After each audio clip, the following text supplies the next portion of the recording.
Hello, welcome to बी स्ने from learn. तो टीईटी का जो सेकंड पेपर है उसके सोशल साइंस का जो भी चीजें हैं उनको सॉल्व करना शुरू करते हैं।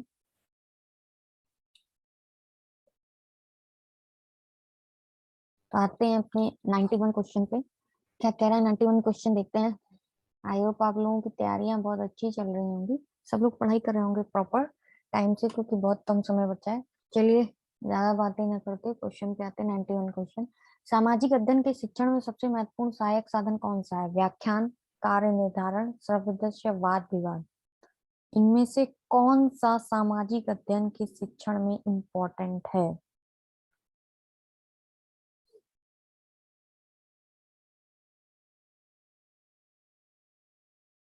सामाजिक अध्ययन में ध्यान रखिए, सामाजिक अध्ययन में सबसे महत्वपूर्ण सहायक साधन सर्वदर्श के माध्यम से जो शिक्षार्थी होते हैं, जो भी दिखाया जाता है हर एक चीज को अच्छे से समझ कर पढ़ लेते हैं, इसलिए सर्वदर्श सामग्री इनमें से सबसे महत्वपूर्ण सहायक होता है। नेक्स्ट क्वेश्चन, शैक्षिक क्षेत्र में पाठचर्या का तात्पर्य क्या है? पढ़ाने का तरीका, मूल्यांकन प्रक्रिया, विद्यालय का संपूर्ण कार्यक्रम, कक्षा में प्रयुक्त हेतु विषय सामग्री। पढ़ाने का तरीका, मूल्यांकन प्रक्रिया नहीं है।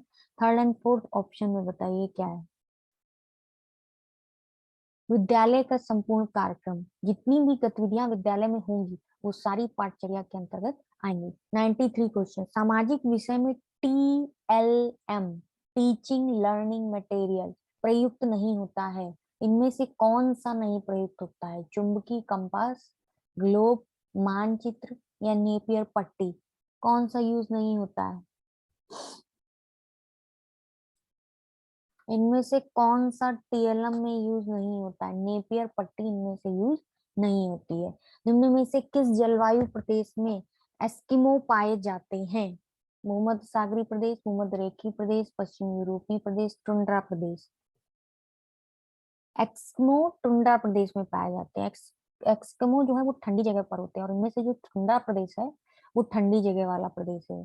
भूमध्य रेखी जो ग्लोब को बीच से दो भागों में पृथ्वी को हमारी डिवाइड करती है, भूमध्य रेखा कहलाती है। भूमध्य रेखा कहलाती है, इसको हम लोग क्या बोलते हैं? इक्वेटर भी जिसको हम लोग बोलते हैं। 0 डिग्री पर जो होती है वो हमारी क्या होती है? 0 डिग्री होती है। उससे जो 23 डिग्री नॉर्थ और 23 डिग्री साउथ पर जो होती है, वो 23 डिग्री नॉर्थ पर जो होती है वो होती है कैप्रिकॉन, कर्क रेखा, और ये होती है मकर रेखा। ठीक है, तो यहाँ पर जो सूर्य की किरणें होती हैं वो सीधी पड़ती हैं, इसलिए ये उष्ण कटिबंधीय इलाके होते हैं। इसके बाद वाले जो होते हैं जिनको हम टॉरिड जोन बोलते हैं, इनको हम यहाँ यहाँ पर जो होती है फ्रिगिड जोन होते हैं, ये होते हैं।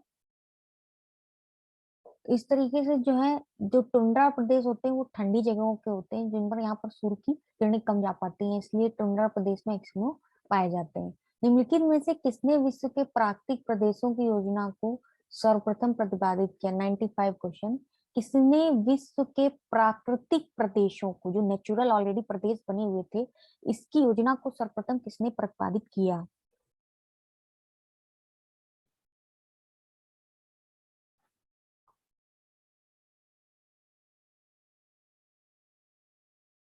एक और टुंड्रा प्रदेश की जानकारी है कि ये जो टुंड्रा प्रदेश है ये 70 डिग्री अक्षांश से लेकर ध्रुवों तक है। 70 डिग्री अक्षांश से ये ध्रुव है, ये उत्तरी ध्रुव है और ये दक्षिणी ध्रुव है। 70 डिग्री अक्षांश से लेके ध्रुवों तक है टुंड्रा प्रदेश। और यह प्रदेश मुख्यतः इसीलिए बर्फ से ढका रहता है। रेडियर भी टुंड्रा प्रदेश का प्रमुख पशु है। एक्सिमो एक्सिमो तो यहाँ का पशु है, ये दोनों टुंड्रा प्रदेश के पशु हैं। प्राकृतिक जो प्रदेश हैं उनकी बारे में बताया है हर्बर्टसन ने। किसने उसको सर्वप्रथम प्रतिपादित किया? हर्बर्टसन ने। नेक्स्ट 96 क्वेश्चन पे आते हैं, जो कह रहा है विश्व पर्यावरण दिवस कब मनाया जाता है? 5 जून को। विश्व में सर्वाधिक अवसाद ढोने वाली नदी कौन सी है? अवसाद क्या होते हैं? अवसाद होते हैं ये जो नदियां बहाकर रेत कंकड़ और मिट्टी के टुकड़े जो भी बहाकर लेके आती हैं वो अवसाद होते हैं, और अवसादे आकर एक जगह पर जमा होते हैं। सोचिए अगर एक जगह पर मिट्टी कंकड़ और ये धूल और रेत ये सब जमा होती जाएगी तो वो एक जगह पर इकट्ठा होकर कुछ ऊंची ऊंची चीज बनती चली जाएगी, प्राकृतिक रूप से जो होगी वही डेल्टा बन जाता है। वो क्या बन जाता है? डेल्टा बन जाता है। बंगाल की खाड़ी में मोस्टली जो भी नदियां गिरती हैं बंगाल वे ऑफ बंगाल की तरफ, वो सब डेल्टा बनाती हैं। और जो इधर अरेबियन सी की तरफ गिरती हैं वो एस्चुरी बनाती हैं। इनमें से कौन सी अवसाद ढोने वाली नदी है? गंगा नदी, ब्रह्मपुत्र नदी, नील नदी या अमेजन नदी?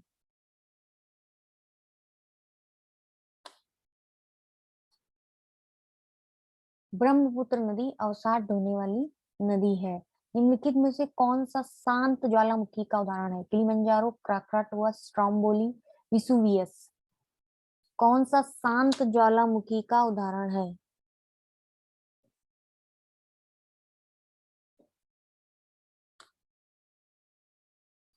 किलिमंजारो शांत ज्वालामुखी का उदाहरण है। कौन सा है शांत ज्वालामुखी का उदाहरण? किलिमंजारो।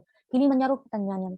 किलिमंजारो, एकांकागुआ, पोपा आदि शांत ज्वालामुखी के उदाहरण है। एक तो ये हो गया किलिमंजारो, दूसरा क्या हो गया? एकांका शांत ज्वालामुखी के उदाहरण। किलिमंजारो, एकांकागुआ और पोपा शांत ज्वालामुखी के उदाहरण, जबकि विसुवियस प्रस्तुत ज्वालामुखी और स्ट्राम्बोली सक्रिय ज्वालामुखी तथा क्राकाटोआ प्रसुप्त ज्वालामुखी। क्राकाटोआ प्रसुप्त ज्वालामुखी, विसुवियस हो गया प्रसुप्त, प्रसुप्त ये भी है प्रसुप्त ज्वालामुखी, और स्ट्राम्बोली सक्रिय ज्वालामुखी।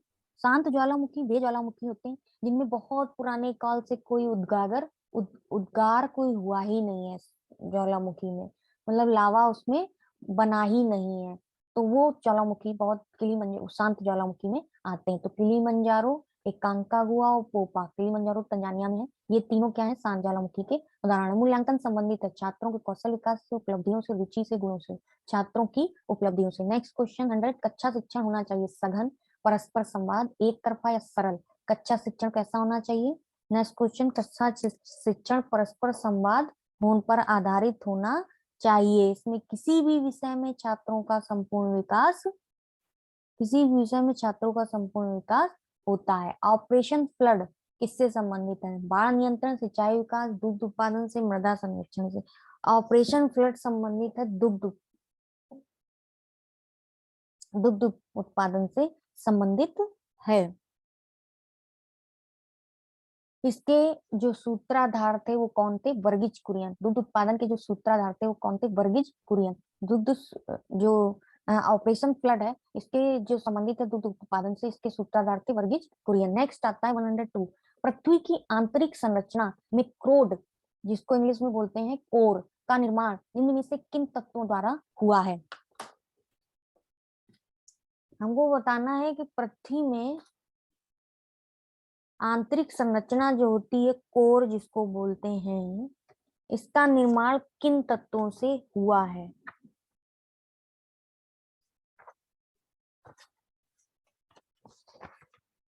किन तत्वों से हुआ है बताइए?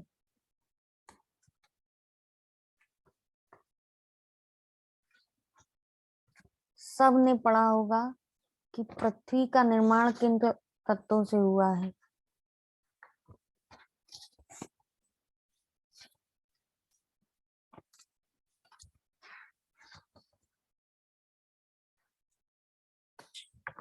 पृथ्वी का निर्माण किन तत्वों से हुआ है?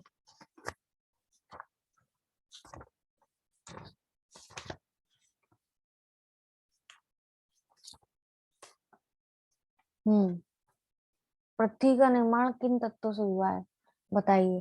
पहली बात तो ये हमारी पृथ्वी है, तो हमको देखना है कि इसमें होता क्या है। अब इस शेप पर मत जाइएगा कि पृथ्वी अजीब सी बन गई, ये केवल इसको समझिएगा कि ये हमारी पृथ्वी है।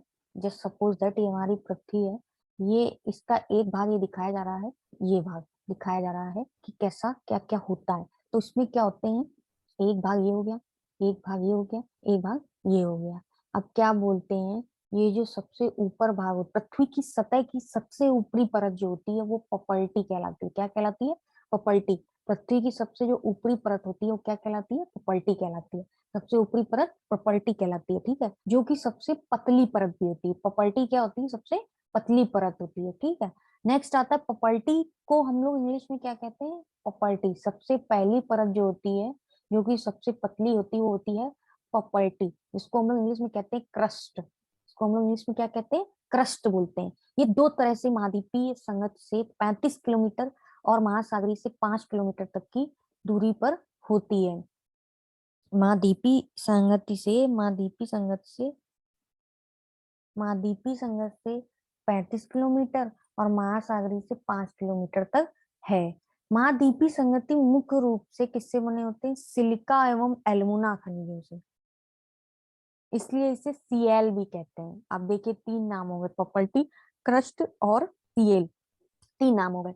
महासागर की प्रॉपर्टी मुख्यतः सिलिका एवं मैग्नीशियम से बनी होती है, इसलिए इसे सीमे भी कहा जाता है, इसलिए इसे सीमे कहा जाता है। तो इसमें बताया गया है जो महासागर की प्रॉपर्टी होती है, इनमें दोनों प्रॉपर्टी पाई जाती है। 5 किलोमीटर तक महासागर, 35 किलोमीटर तक महाते हैं सिलिका प्लस एल्मुना, सिलिका प्लस एल्मुना। तो ये जो सिलिका प्लस एल्मुना से बने होते हैं तो इनको कहा जाता है CL, silica plus एल्मुना CL.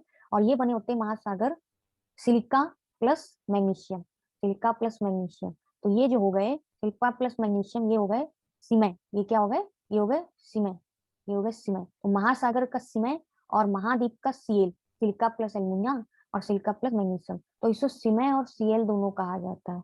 Next आती है हमारी प्रॉपर्टी जो होती है वो होती है मेटल। नेक्स्ट ये वाली जो प्रॉपर्टी होती है इसको बोलते हैं मेटल। मेटल क्या होता है? प्रॉपर्टी के ठीक नीचे वाला है, वो प्रॉपर्टी के ठीक नीचे वाला मेटल होता है, जो कि 2900 किलोमीटर तक गहराई में, कितने किलोमीटर? 2900 किलोमीटर गहराई में फैला हुआ है, आंतरिक परत क्रूड है। इसको क्या कहते हैं? सबसे आंतरिक परत क्रूड है। और ये हमारा होता है कोर, क्रूड जिसको बोलते हैं कोर। तो क्रूड, मेटल और प्रॉपर्टी तीन भाग हो गए, दूसरा हो गया मेटल और तीसरा हो गया कोर। तीसरा क्या हो गया? कोर। तो प्रॉपर्टी, मेटल और कोर तीन भाग हो गए। प्रॉपर्टी क्या होती है? महासागर वाले बने होते हैं सीमेंट से, महासागर वाले सीमेंट से, और महाद्वीप वाले बने होते हैं सीएल से, यानी सिलिका प्लस एल्मुना और सिलिका प्लस मैग्नीशियम। ठीक है, ये मेटल हो गया बीच वाला। प्रॉपर्टी सबसे पतली परत होती है। मेटल क्या होता है? प्रॉपर्टी के ठीक नीचे वाली परत होती है जो 2900 किलोमीटर अंदर गहराई तक होती है। अब नेक्स्ट यहाँ क्या आ गया? कोर। कोर क्या होता है? इसकी त्रिज्या लगभग 3500 किलोमीटर है, 3500 किलोमीटर है। यह मुख्यतः किसकी बनी होती है? निकल प्लस लोहे की बनी होती है। किसकी बनी होती है? निकल प्लस लोहे की बनी होती है। Silica plus aluminium, silica plus magnesium property, और कोर होती है उसमें सिलिका काम ही नहीं होता, उसमें होता है निकल प्लस लोहे की, इसलिए इसे निफे कहा जाता है। केंद्रीय कोर का जो तापमान और दाब होता है, यानी टेम्परेचर, टेम्परेचर और प्रेशर, ये क्या होता है? ये बहुत हाई होता है। क्या होता है? टेम्परेचर और प्रेशर बहुत हाई होता है। तो ये हमने आपको पूरा जो पृथ्वी के आंतरिक भाग है उसके बारे में आपको बताया, आंतरिक भागों के बारे में हमने आपको बताया। तीन भाग होते, प्रॉपर्टी, मेटल और कोर। ये सीएल और सीमे से बनी होती है, निकेल और लोहे से बनी होती है। चलिए अब आते हैं हम नेक्स्ट टॉपिक पे। तो अब इस क्वेश्चन का आंसर हमारा क्या होगा कि पृथ्वी की आंतरिक संरचना कोर किससे बनी होती है? हमने अभी पढ़ा निफे से बनी होती है, यानी निकेल और लोहे से बनी होती है। तो इस क्वेश्चन का आंसर हमारा क्या होगा? इस क्वेश्चन का आंसर हमारा क्या हो जाएगा? थर्ड ऑप्शन इसका आंसर हो जाएगा। आई होप आप लोगों को पृथ्वी की आंतरिक संरचना समझ में आ गई होगी। तो लोहा और निकेल इसके आंसर हो गए।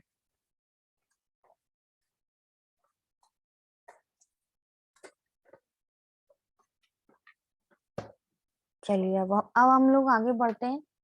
102 क्वेश्चन हो गया। 103 क्वेश्चन, निम्नलिखित में से वायुमंडल की सबसे निचली परत कौन सी है? सबसे निचली परत वायुमंडल की क्षोभ मंडल होती है।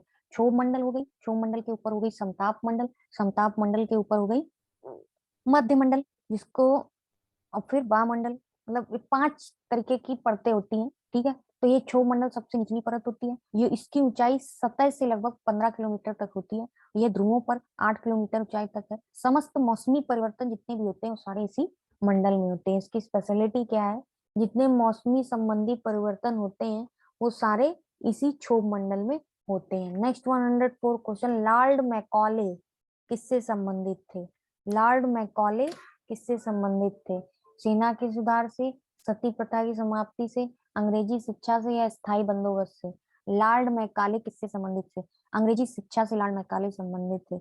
लॉर्ड विलियम बेंटिंग द्वारा आंग्ल प्राच्य भाषा विवाद संबंधी एक समिति का गठन किया गया था, और इस समिति के अध्यक्ष थे हमारे लॉर्ड मैकॉले। इन्होंने अंग्रेजी भाषा का समर्थन किया था। नेक्स्ट क्वेश्चन, भारतीय राष्ट्रीय कांग्रेस की प्रथम महिला अध्यक्ष कौन थी? सुचेता कृपलानी, राजकुमारी अमृत कौर, एनी बेसेंट, या नीली सेनगुप्ता? भारतीय राष्ट्रीय कांग्रेस की प्रथम महिला अध्यक्ष कौन थी? Annie Besant. 1970 में जो कलकत्ता अधिवेशन हुआ था उसकी इन्होंने पहली बार अध्यक्षता की थी। कब की थी? 1917 में जो कलकत्ता अधिवेशन हुआ था उसकी अध्यक्षता एनी बेसेंट ने की थी। भारतीय साहित्य में स्वर्ण युग काल किसे कहा जाता है? मौर्य काल, गुप्त काल, वैदिक काल या वर्धन काल? गुप्त काल को स्वर्ण युग कहा जाता है क्योंकि उस समय राजनीतिक, सामाजिक, आर्थिक और धार्मिक और सांस्कृतिक इनमें बहुत अधिक उन्नति हुई थी। और यही जो हमारे अंग होते हैं, सामाजिक, राजनीतिक, आर्थिक और धार्मिक, ये जितने भी विकास होते हैं अगर ये उन्नति करते चले जाते हैं तो देश का विकास बहुत अच्छा चल रहा होता है।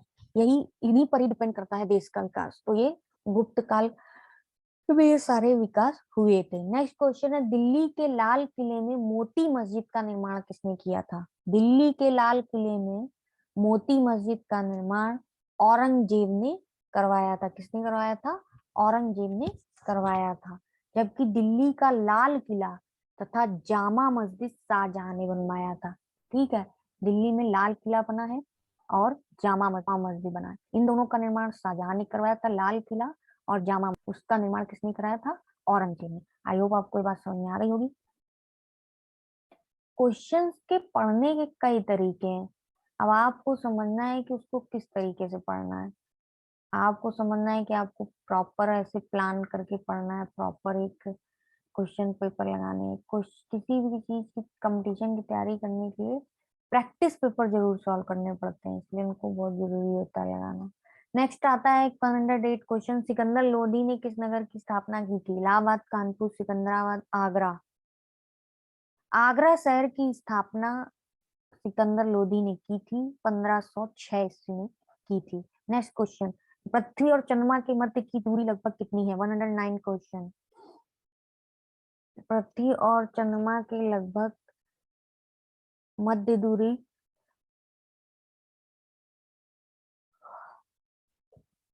3,08,000 3,84,400 किलोमीटर दूरी, 3,84,400 किलोमीटर दूरी पृथ्वी से चंद्रमा की है।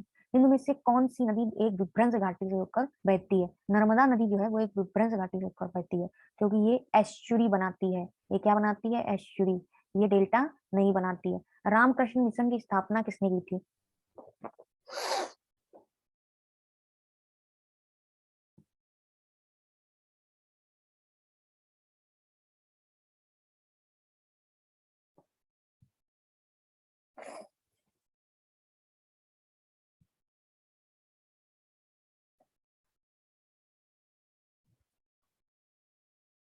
रामकृष्ण मिशन की स्थापना स्वामी विवेकानंद ने की थी 1879 ईस्वी में। 1879 ईस्वी में स्वामी विवेकानंद ने की थी। ये एक मानवतावादी विचारक थे, माओवादी विचारक थे स्वामी विवेकानंद। मानवतावादी धर्म पर विचार करना इनका परम कर्तव्य था। 1879 में रामकृष्ण मिशन की स्थापना हुई थी। 112 क्वेश्चन, आजाद हिंद फौज के सैनिकों पर चली मुकदमे की पैरवी करने वाले दल की अध्यक्षता किसने की? आजाद हिंद फौज के सैनिकों पर चली मुकदमे की पैरवी करने वाले दल की अध्यक्षता किसने की थी?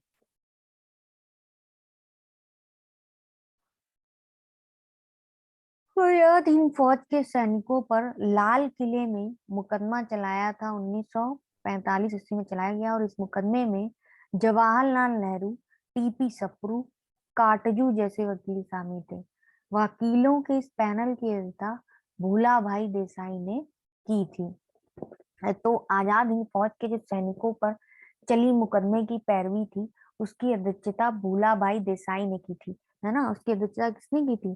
जो आजाद हिंद सैनिक थे उन पर मुकदमा जो चल रहा था उसकी अध्यक्षता वकील शामिल थे जवाहरलाल नेहरू, टीपी सप्रू और काटजू। टीपी सप्रू, जवाहरलाल नेहरू और काटजू शामिल थे और इसकी अध्यक्षता भूलाभाई देसाई ने की थी। वक्राकार ईंटें सिंधु सभ्यता में कहाँ से मिली हैं? वक्राकार ईंटें चंदूड़ों से प्राप्त हुई हैं। कालीबंगा से जूता प्राप्त हुआ है। खेत लोथल से प्राप्त हुआ है। लोथल से कालीबंगा से जूता और खेत, सॉरी, कालीबंगा से जूता और खेत।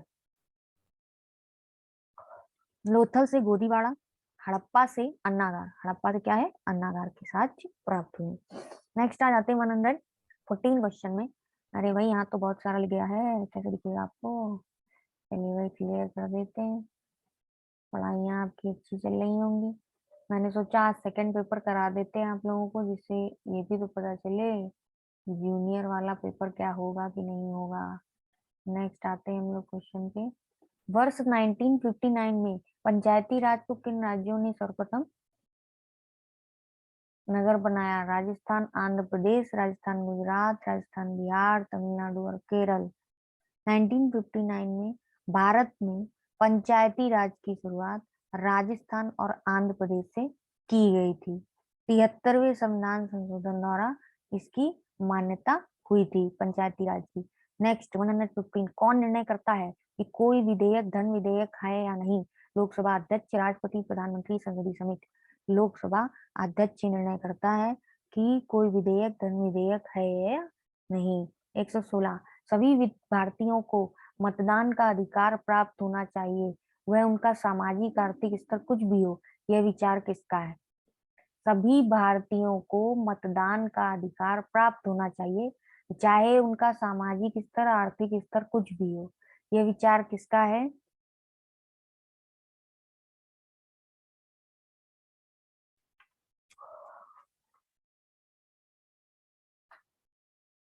यह विचार B.R. अम्बेडकर का है। संवैधानिक सरकार का अर्थ है संविधान की शर्तों के अनुसार सरकार, कानून के अनुसार सरकार, लोकतांत्रिक सरकार या सभी। संवैधानिक सरकार का अर्थ है संविधान की शर्तों के अनुसार सरकार, कानून के अनुसार सरकार तथा लोकतांत्रिक सरकार आदि सभी से है। अच्छा, तो संवैधानिक सरकार का अर्थ इन सभी से है। राज्यसभा के कितने सदस्यों को राष्ट्रपति मनोनीत कर सकता है? 12 सदस्यों को मनोनीत कर सकता है। लोकसभा से 2 सदस्यों को मनोनीत कर सकता है। और ये सदस्य किस किस विभाग से होंगे? जो समाज साहित्य से रिलेटेड होगा, समाज सेवा, साहित्य, विज्ञान, कला और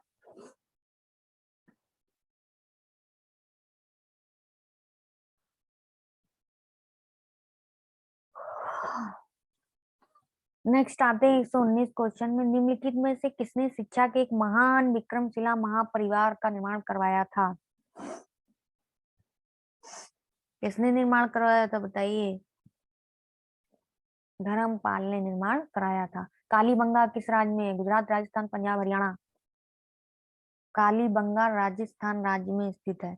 यहाँ से प्रागैतिहासिक काल से लेकर हड़प्पा सभ्यता तक के सारे साक्ष्य मिले हैं। यहाँ से प्राप्त साक्ष्यों से जुटा हुआ खेत, अग्नि वेदिकाएं आदि है। क्या क्या मिला है? जुटा हुआ खेत, अग्नि वेदिकाएं आदि मिली है। 121 क्वेश्चन। किन आधारों पर राष्ट्रपति राज्यपाल को पदच्युत कर सकता है, पद से हटा सकता है? राष्ट्रपति राज्यपाल को सदाचार, असमर्थता, संविधान का उल्लंघन। राज्यपाल की पदच्युत के आधार का संविधान में उल्लेख नहीं किया गया है। संविधान के अनुच्छेद 156 3 के अनुसार, संविधान के अनुच्छेद 156 3 के अनुसार राज्यपाल राष्ट्रपति के प्रसाद पर्यंत पद धारण करेगा।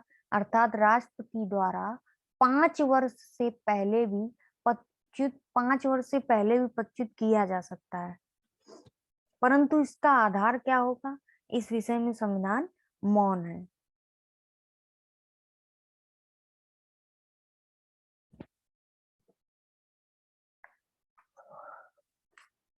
चौथा वाला ऑप्शन इसका करेक्ट होगा।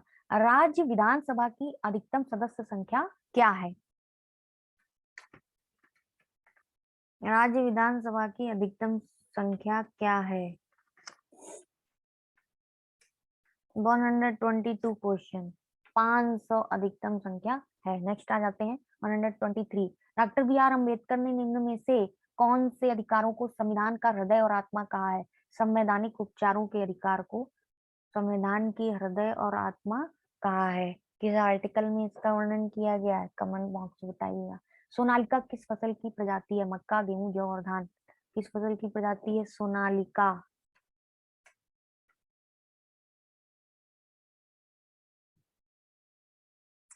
गेहूं की प्रजाति है। बाजरा के लिए बीज दर है 8 kg hectare, 12 kg, 4 kg, 16 kg। बाजरा के लिए बीज दर क्या है? 4 kg पर हेक्टेयर। ठीक है। सिंचाई की किस विधि में सर्वाधिक पानी की बचत होती है? टपक सिंचाई विधि में सर्वाधिक पानी की बचत होती है। इस विधि में पौधे की जड़ों में बूंद बूंद पानी दिया जाता है बस। 127 गेहूं की प्रथम क्रांतिक अवस्था किसे कहते हैं? बालियों का निकलना, कली निकलना, दुग्धावस्था, इनमें से कोई नहीं। कल्ले निकलना। गेहूं की प्रथम क्रांतिक अवस्था जो होती है कल्ले निकलने की होती है। गेहूं में इसी समय सिंचाई की जाती है जब कल्ले निकलने लगते हैं। मृदा विज्ञान की वह शाखा जिसमें मृदा का अध्ययन पादप वृद्धि के दृष्टिकोण से किया जाता है। मृदा विज्ञान की वह शाखा जिसमें मृदा का अध्ययन पादप वृद्धि दृष्टिकोण से किया जाता है उसे क्या कहते हैं? पारिस्थितिकी, पेडोलॉजी, भूगर्भ विज्ञान, इडेफोलॉजी। क्या कहते हैं? इडेफोलॉजी। 129 वाक और अभिव्यक्ति की स्वतंत्रता सीमित नहीं है, इस पर कब प्रतिबंध लगाया जा सकता है? राष्ट्र की एकता एवं अखंडता के पक्ष में, संसद न्यायालय की अमान्य मानहानि, लोक स्तर शिष्टाचार सदाचार, या सभी आधारों पर? सभी आधारों पर। 130 कौन सा विषय राज्य सूची में उल्लिखित नहीं है? कृषि, नागरिकता, कानून व्यवस्था, भूमि एवं राजस्व। नागरिकता जो है वो राज्य सूची में उल्लिखित नहीं है। आर्टिकल आर्टिकल 5 to 11 सिटीजनशिप का एक्सप्लेन किया गया है। और नागरिकता से तात्पर्य राज्य की पूर्ण राजनीतिक सदस्यता प्राप्त किए हुए है कि नहीं। मुरब्बा बनाने के लिए अनुपयुक्त फल? आंवला, सेब, बेल और संतरा। संतरा अनुपयुक्त फल है। मुरब्बा बनाने के लिए अनुपयुक्त फल है संतरा। जेली में कितना प्रतिशत कुल घुलनशील ठोस पाया जाता है? 65% कुल घुलनशील ठोस पाया जाता है। चित्रकला के तत्व होते हैं पोत अंतराल, वर्ण ज्ञान, रेखा रूप, या ये सभी? ये सभी चित्रकला के तत्व हैं। विरोधी रंग कौन कौन से हैं? लाल, हरा, पीला, लाल, हरा नीला, या नीला बैंगनी। विरोधी रंग कौन कौन से होते हैं?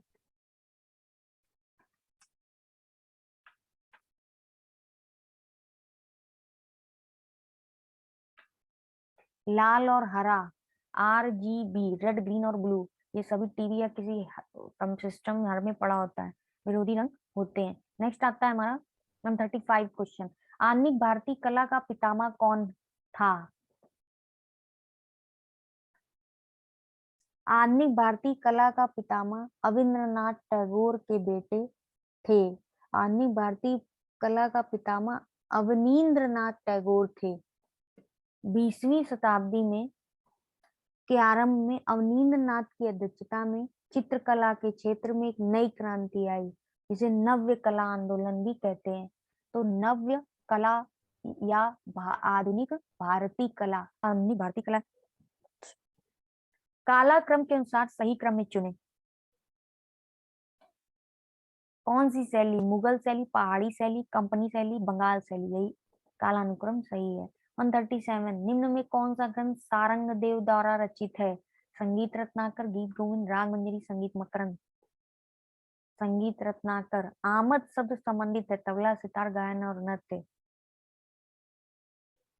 नृत्य से संबंधित है। आमद शब्द नृत्य से संबंधित। आमद शब्द किससे संबंधित है? नृत्य से संबंधित है। बंची टॉप एक बीमारी है। आम, लीची, केला और सेब। बच्ची टॉप केला से बंची टॉप एक बीमारी है। फर्टिगेशन का संबंध परागण, संकरण, निषेचन, जल व उर्वरक देने से। फर्टिगेशन किससे संबंधित है? फर्टिगेशन